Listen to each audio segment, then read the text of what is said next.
Assalamualaikum warahmatullahi wabarakatuh. Perkenalkan, kami dari kelompok 2. Di video ini, untuk memenuhi tugas mata kuliah Psikologi Komunikasi, kami akan mempresentasikan materi tentang komunikasi interpersonal dan konsep diri. Pengertian komunikasi interpersonal. Menurut beberapa ahli, dari Little John mendefinisikan komunikasi antar pribadi adalah komunikasi antara individu-individu. Sedangkan menurut Deddy Mulyana, bahwa komunikasi interpersonal adalah komunikasi antara orang-orang secara tatap muka yang memungkinkan setiap pesertanya menangkap reaksi orang lain secara langsung, baik verbal maupun non-verbal. Komunikasi interpersonal ini terdiri dari dua unsur pokok, yakni informasi dan bagaimana isi informasi tersebut dikatakan atau diinformasikan baik secara verbal maupun non-verbal.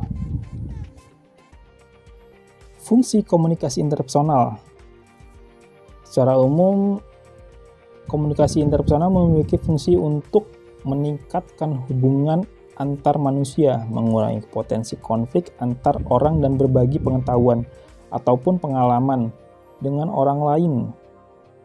Fungsi sistem komunikasi interpersonal ini dapat dijabarkan poin-poinnya. Yang pertama, untuk mengenal diri sendiri maupun pribadi orang lain, mengetahui lebih dalam tentang lingkungan tempat kita tinggal dan bersosialisasi. Yang kedua, menciptakan dan memelihara hubungan yang baik antar pribadi manusia. Yang ketiga, mengubah sikap perilaku seseorang. Keempat, menghibur diri atau bagian dari kesenangan pribadi. Dan kelima, membantu orang lain untuk menyelesaikan masalahnya. Sifat komunikasi interpersonal. Sistem komunikasi interpersonal juga dapat dibedakan menurut sifatnya. Pembagiannya yaitu ada komunikasi diadik. Komunikasi di jenis ini adalah komunikasi yang terjadi antara dua orang dalam keadaan tatap muka langsung. Jenis komunikasi diadik ini dapat dilakukan melalui percakapan, dialog, dan wawancara. Yang kedua, komunikasi kelompok kecil. Dalam sebuah kelompok kecil, proses komunikasi interpersonal berjalan di antara 3 ataupun lebih secara tatap muka. Seluruh anggota grup melakukan interaksi antara satu dan lainnya. Dalam komunikasi kelompok kecil ini sering diklasifikasikan sebagai komunikasi antar personal karena setiap anggotanya terlibat dalam kegiatan komunikasi langsung yang terjadi dengan tatap muka. Jadi, komunikasi interpersonal adalah penyampaian pesan oleh satu orang dan penerimaan pesan oleh orang lain atau sekelompok kecil orang dengan berbagai dampaknya dan dengan peluang untuk memberikan umpan balik segera. Dari penjelasan sebelumnya dapat saya simpulkan bahwa pengertian dari sistem komunikasi interpersonal merupakan interaksi antara perspektif satu orang dengan yang lainnya, serta memiliki fungsi secara umum untuk membangun dan mempertahankan hubungan baik antar individu. Nah, untuk poin selanjutnya saya akan membahas mengenai komponen dari sistem komunikasi interpersonal. Nah, dalam berbagai perspektif, sistem komunikasi interpersonal ini dapat menjadi cara yang efektif maupun tidak efektif dan dapat dilihat dari berbagai macam sudut pandang. Salah satunya yaitu dari sudut pandang humanities. Nah, sudut pandang humanities ini dibagi menjadi 3 poin. Untuk poin pertama yaitu keterbukaan, kedua empati, dan yang ketiga adalah saling mendukung. Untuk poin pertama yaitu keterbukaan. Dalam komunikasi interpersonal ini kan melibatkan 2 orang atau lebih, sehingga sangat efektif untuk melibatkan sifat saling terbuka. Nah, dengan keterbukaan ini pihak yang berkomunikasi bisa saling memberikan informasi dan pendapatnya secara bertanggung jawab. Dan dengan keterbukaan yang ini, komunikasi itu bisa berjalan dengan baik. Untuk poin kedua yaitu empati. Nah, Salah satu kemampuan interpersonal yang membuat seseorang semakin berkualitas adalah empati. Nah, pengertian dari empati itu sendiri merupakan suatu respon atau kemampuan kita memahami atau mengerti kondisi emosional yang dirasakan orang lain, serta mampu melihat dari sudut pandang orang lain yang mengalami hal tersebut. Nah, sehingga melalui sikap empati itu kita bisa menempatkan posisi orang lain sehingga mampu merasakan yang orang lain rasakan secara intelektual maupun emosional. Untuk poin terakhir yaitu rasa saling mendukung. Nah, komponen yang tidak kalah penting dalam komunikasi interpersonal ini adalah rasa saling mendukung, karena bagaimanapun juga keinginan untuk menentang sebuah informasi berawal dari rasa kecemasan, ketakutan, dan hal-hal negatif lainnya. Nah, karena adanya rasa saling mendukung ini, maka komunikasi yang akan terjalin itu semakin positif. Atraksi interpersonal. Atraksi interpersonal adalah kesukaan pada orang lain, sikap positif, dan daya tarik seseorang. Adapun proses umum atraksi interpersonal adalah afiliasi dan daya tarik. Dalam hubungan atraksi interpersonal terdapat 4 teori, yaitu yang pertama, reinforcement theory, yang menjelaskan bahwa seseorang menyukai orang lain adalah hasil belajar. Yang kedua, equity theory, yang menjelaskan bahwa dalam suatu hubungan, manusia lebih cenderung menjaga keseimbangan. Yang ketiga, exchange theory. Teori ini berpendapat bahwa interaksi sosial diibaratkan sebagai transaksi perdagangan. Yang keempat, giant loss theory. Teori ini berpendapat bahwa orang lebih cenderung menyukai orang-orang yang menguntungkan dibanding orang-orang yang merugikan. Afiliasi. Afiliasi adalah kecenderungan untuk berhubungan, berkumpul, dan berkerumun dengan orang lain. Dorongan ini biasanya disebabkan oleh faktor biologi. Beberapa alasan mengapa kita perlu berafiliasi adalah: 1. Untuk mendapatkan imbalan sosial, mengurangi rasa takut, serta memperoleh perbandingan sosial. Yang kedua, daya tarik. Atraksi adalah kesukaan pada orang lain, dan daya tarik membentuk rasa suka tersebut. Faktor yang mempengaruhi daya tarik adalah: yang pertama, faktor internal, yaitu kesamaan karakter, tekanan sosial, dan isolasi sosial. Yang kedua, faktor situasional, yaitu daya tarik fisik, familiarity, dan kedekatan serta kemampuan. Ya, selanjutnya ada jenis hubungan interpersonal. Dalam melakukan komunikasi, kita tidak hanya memberikan isi pesan, tapi kita juga melakukan hubungan interpersonal. Jadi kita bukan sekedar menentukan konten, tapi kita juga membuat relationship. Nah, pandangan ini merupakan hal baru yang disebut metakomunikasi. Dari segi psikologi komunikasi, semakin baik hubungan interpersonal, maka semakin terbuka orang untuk mengenalkan dirinya kepada orang lain, dan jika semakin cermat, maka semakin efektif komunikasi yang terjadi di antara mereka. Nah, hubungan interpersonal terbentuk ketika pengelola pesan, baik verbal maupun non-verbal, itu melakukan komunikasi yang timbal balik. Nah, selanjutnya saya akan menjelaskan faktor-faktor yang terjadi atau faktor-faktor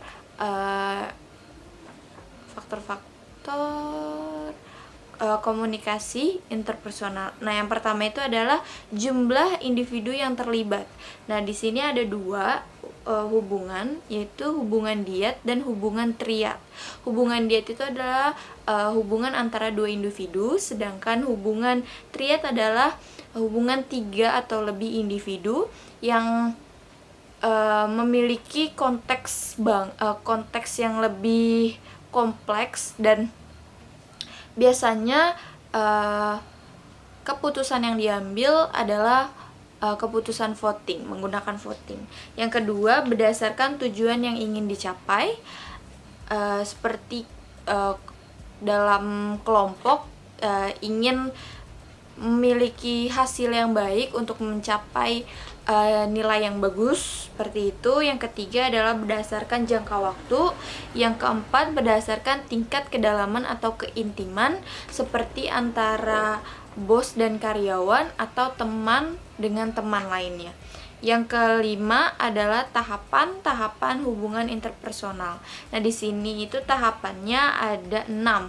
Yang pertama itu inisiasi, yang kedua eksplorasi, yang ketiga intensifikasi, yang keempat formalisasi, yang kelima redefinisi, dan yang terakhir deteriorasi. Nah, selanjutnya itu saya akan membahas pola-pola relasional. Nah, pola ini adalah hubungan yang terjadi di komunikasi interpersonal. Sebuah hubungan tumbuh, maka berkembang pula pola-pola komunikasi hasil aturan yang dikembangkan oleh para partisipan. Nah, Ruben menyebutkan ada 4 pola. Yang pertama itu adalah suportif atau definitif. Nah, suportif atau definitif ini adalah hubungan yang mendukung komunikasi interpersonal, sebaliknya dengan sikap deduktif. Jadi suportif itu adalah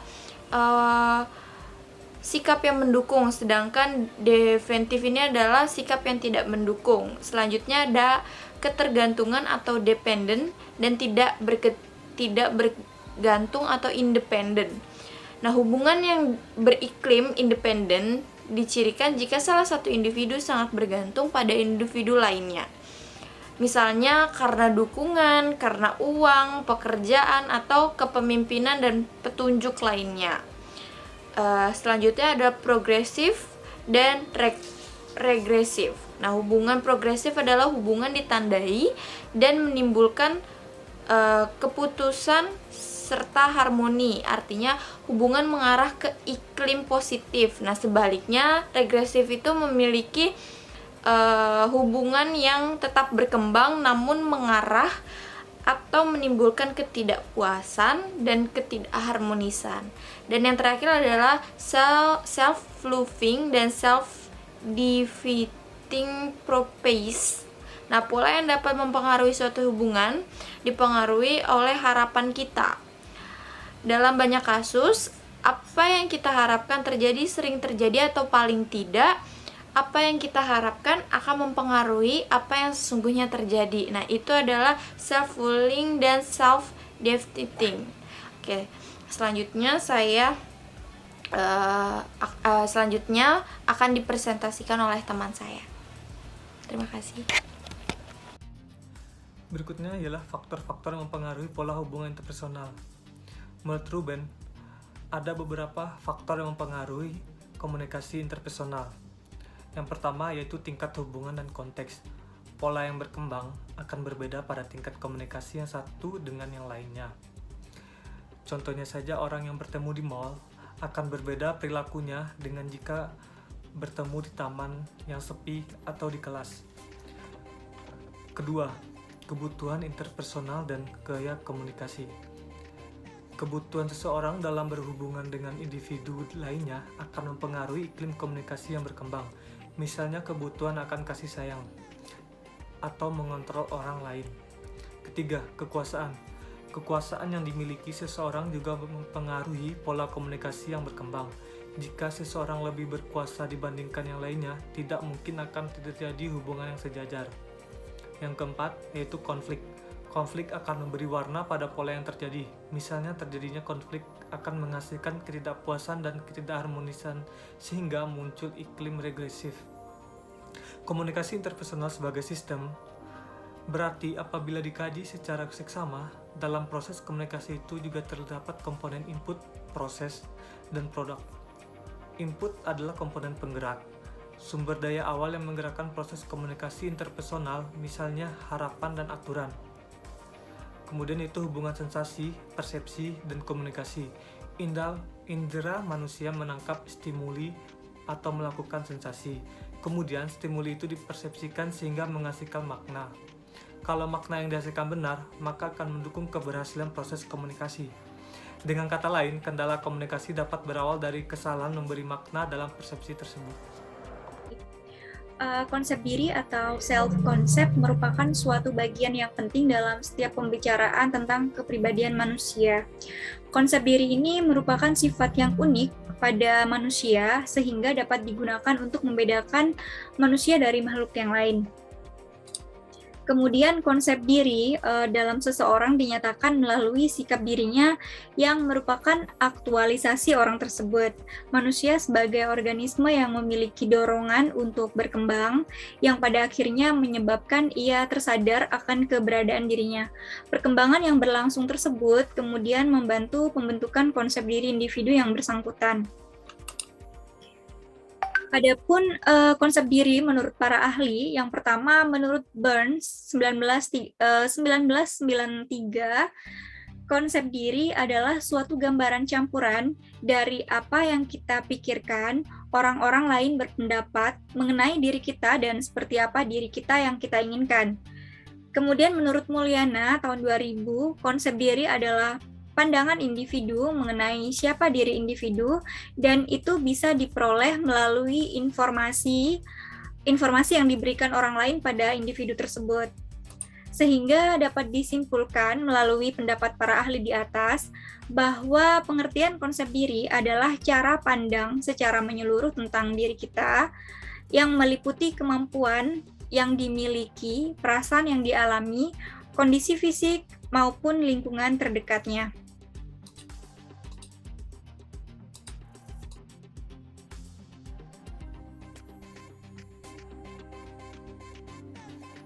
Perkenalkan, nama saya Renaldi Eka Wijaya, mahasiswa Universitas Nasional, Fakultas Ekonomi dan Bisnis, jurusan Manajemen. Di sini saya mau mendeskripsikan konsep diri saya sendiri ya. Konsep diri saya sendiri untuk yang konsep diri negatif, saya cenderung pesimis. Untuk melakukan sesuatu itu harus diperhitungkan dulu. Itu yang bikin saya pesimis. Yang untuk konsep diri positif, saya ini cenderung optimis. Selain optimis juga ambisius. Hal itu berkaitan juga sih dengan konsep diri negatif. Jadi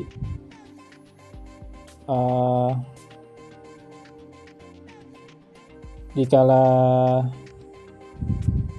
saya mulai pesimis terhadap sesuatu, lalu ada timbul keinginan untuk meraih sesuatu, jadi pesimis itu berubah menjadi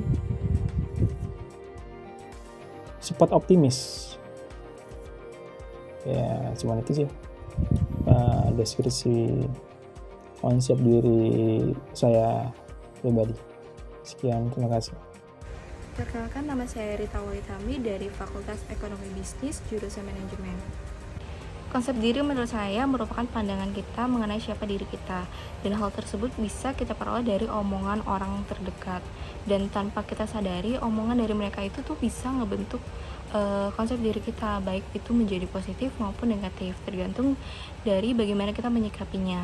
Nah, contoh konsep diri positif yang saya terapkan yaitu selalu belajar menerima kekurangan maupun kelebihan dari diri saya, selalu berusaha berpikir positif, selalu berusaha untuk lebih percaya diri, dan selalu berusaha untuk berbahagia atas keberhasilan orang lain. Maksudnya dalam artian tidak memandang lemah atau tidak memandang kekurangan yang ada dalam diri saya.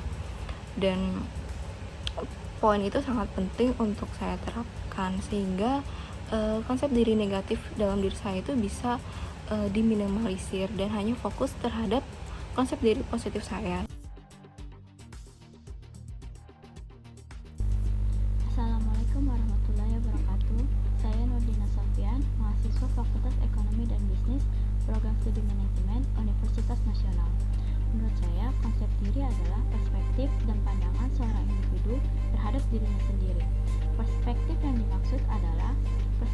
keseluruhan individu tersebut, mulai dari karakteristik, sikap, sifat, serta fisik dari individu tersebut.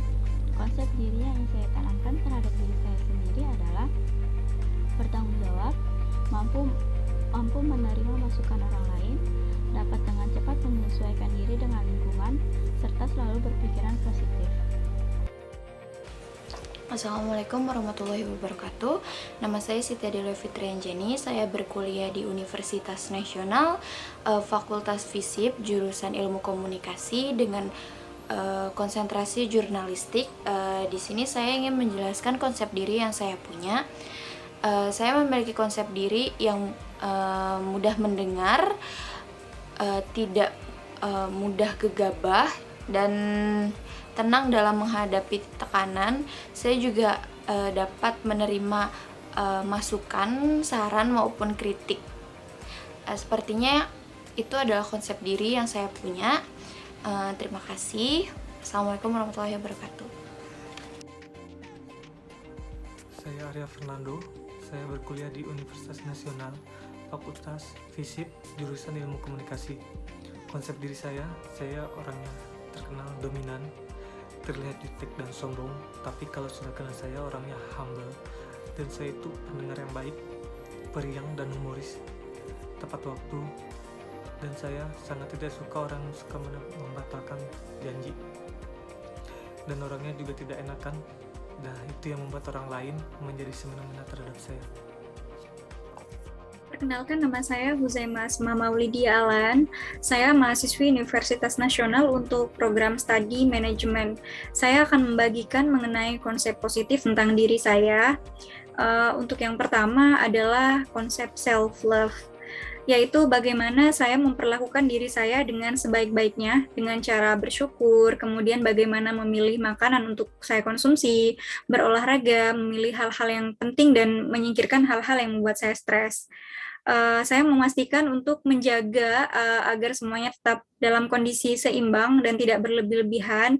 Saya juga aktif dalam mereward diri saya setiap kali saya meraih suatu pencapaian. Kemudian yang kedua adalah konsep kemandirian.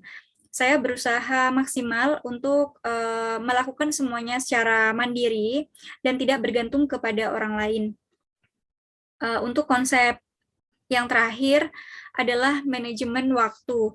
Saya membuat to-do list apa saja yang perlu saya kerjakan dalam setiap hari saya. Saya mengelola kapan saya bekerja, melakukan hobi, tugas kuliah, dan lain-lain, termasuk kapan saya beristirahat. Saya juga menetapkan durasi setiap kegiatan yang perlu saya kerjakan. Demikian konsep mengenai diri saya yang positif. Terima kasih.